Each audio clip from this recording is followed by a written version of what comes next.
Welcome.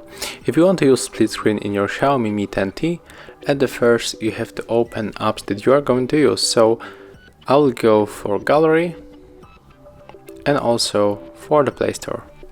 After that we have to click right here to open the background apps, and then we have to click and hold one of the application.